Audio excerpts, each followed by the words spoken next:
He came every Monday morning at 7:30 a.m., the old man, white roses in hand, walking to the same grave. Nurse Mary Chen had been watching him from her window for years. She had never asked who he was or why he came, until that Monday morning when she saw the old man kneel at the gravestone and cry. And at that moment she knew it was time for a 50-year-old secret to be revealed. Welcome to Vietnam Stories, where we tell not only war stories, but also the battles of the heart. Today we'll share with you the story of how true love conquers time and distance. In San Francisco there was a ritual repeated every Monday. An old man, white roses, and a 50-year-old secret. This is a love story that stretches from Vietnam to San Francisco. A story of loss, hope, and hearts that finally reunite. If you want more of these emotional stories, don't forget to subscribe and tell us in the comments what city you're watching from. From the 3rd floor of San Francisco General Hospital, part of Colma Cemetery was visible. Nurse Mary Chen, starting her Monday morning shift, would watch the same view from her window. And for the past 3 years, she would see the same old man. Robert Santos, 71 years old, medium height with graying hair. Every Monday morning at 7:30 a.m. he would enter the cemetery.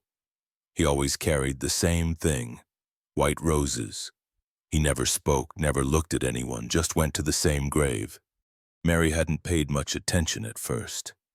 Dozens of people visited their loved ones at the cemetery every day. But Robert was different. Same day, same time, same flowers every week. He never missed a single Monday in 3 years.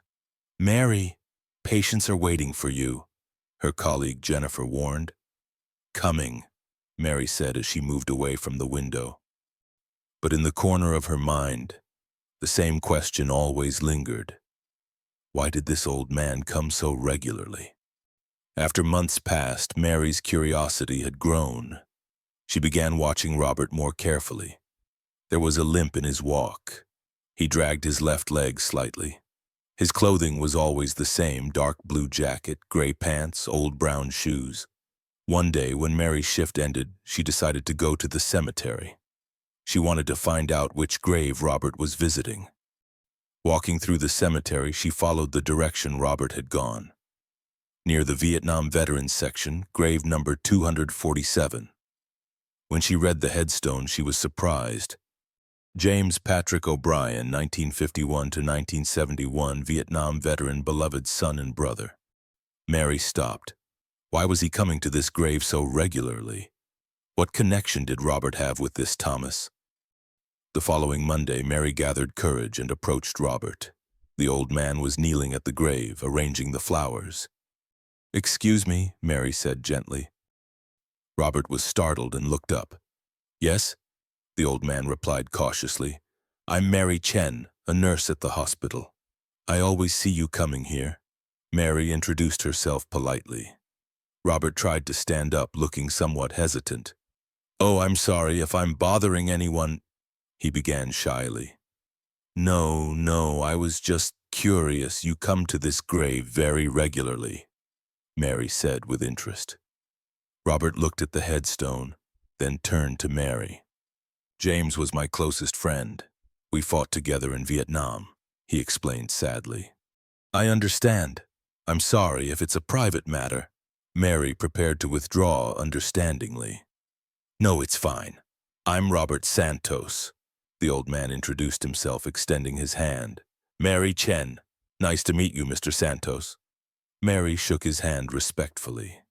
For weeks, Mary and Robert had brief conversations at the graveside. Robert would talk about James, what a good friend he was, their days in Vietnam. One day, Robert seemed more emotional. Mary noticed. "Mr. Santos, you seem sad today. Is everything all right?" Mary asked with concern. Robert remained silent for a long time. Then he took a deep breath. "Mary, can I tell you something? Something I haven't shared with anyone for a very long time," Robert said hesitantly but needingly. "Of course, Mr. Santos, I'm listening." Mary sat down gently, ready to support Robert. "When James died, he gave me a mission I've been trying to fulfill for 50 years. Robert began emotionally. James had someone he loved in Vietnam, a young girl named Linh. She was a nurse working at the military hospital in Saigon. Robert began his story. Mary listened carefully. When James was wounded, Linh had treated him. They fell in love. They planned to bring her to America after the war, to get married. Robert continued longingly. What happened then? Mary asked curiously. Before James died, he begged me. Robert, if you ever find Linh, tell her I loved her forever. Someday we'll meet in another world, he said. Robert recounted tearfully. Mary's eyes filled with tears. That's such a sad story. Have you ever looked for Linh? She asked emotionally. I searched for years. When Saigon fell in 1975, everyone scattered. I lost her trail, but I still haven't lost hope, Robert replied determinedly but wearily. That night, Mary thought about Robert's story at home. A promise unfulfilled for 50 years, a lost love, the burden carried by an old man. The next day at the hospital, she began researching Vietnamese community centers. Maybe Linh was still alive. Maybe she had come to America. Over the weekend, she called Robert. Mr. Santos, this is Mary. I have a suggestion for you, she said excitedly. Yes, Mary? Robert replied curiously. Let's search for Linh together. Technology has advanced so much, maybe we can find her, Mary suggested hopefully. Robert remained silent. Mary, you're very kind, but 50 years have passed. She might be dead, she might have loved someone else, he said hesitantly. Mr. Santos, it was James's last wish. It's at least worth trying, Mary insisted. Robert thought for a long time. All right, Mary, let's try, he agreed decisively. Mary and Robert began a systematic search. Vietnamese community centers, refugee aid organizations, social media groups, they searched for Linh everywhere. What was Linh's full name? Mary asked one day. Nguyen Thi Linh. She should have been born in 1951, Robert replied, trying to remember.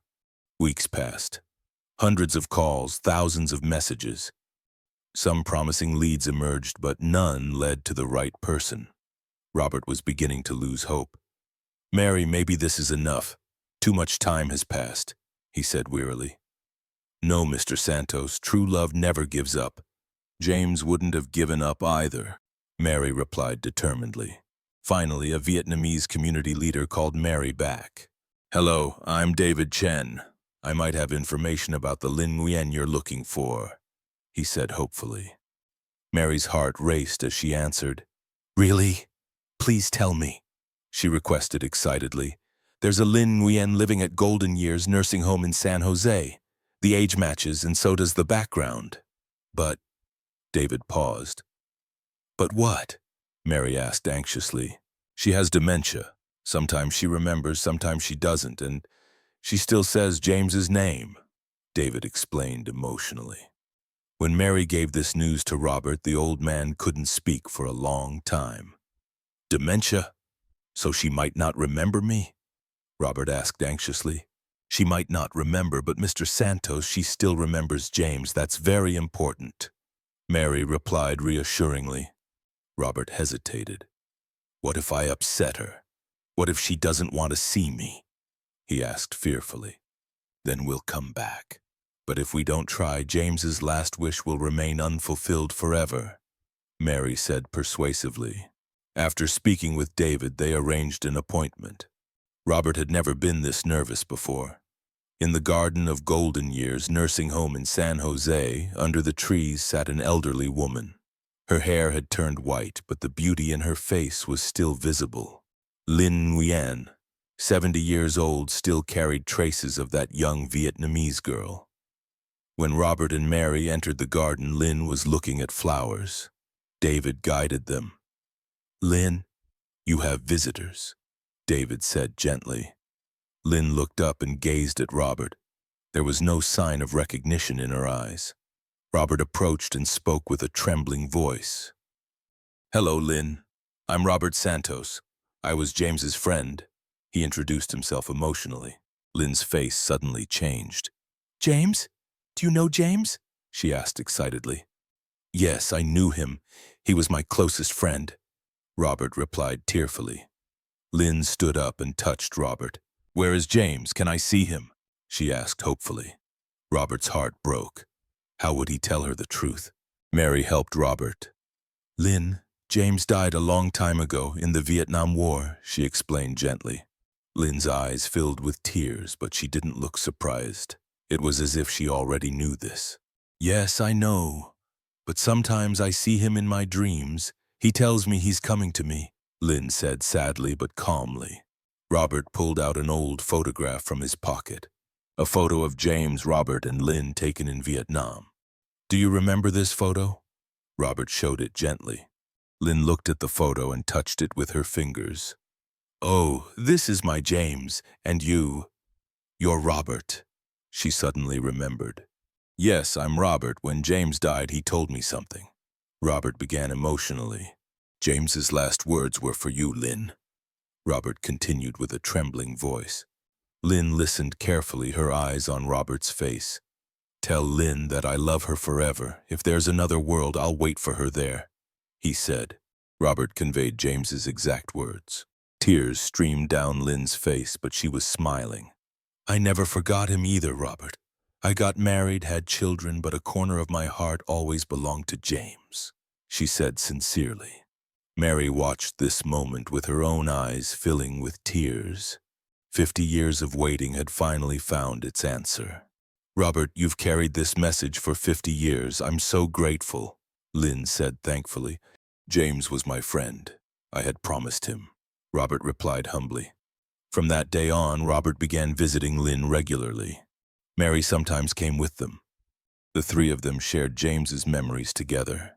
Lynn's dementia sometimes worsened, sometimes improved, but she always remembered James and now Robert. Robert, you are James's gift to me, Lynn said one day. What do you mean? Robert asked curiously. James sent you so I wouldn't be alone. Now I can share his stories with you, Lynn explained with a smile.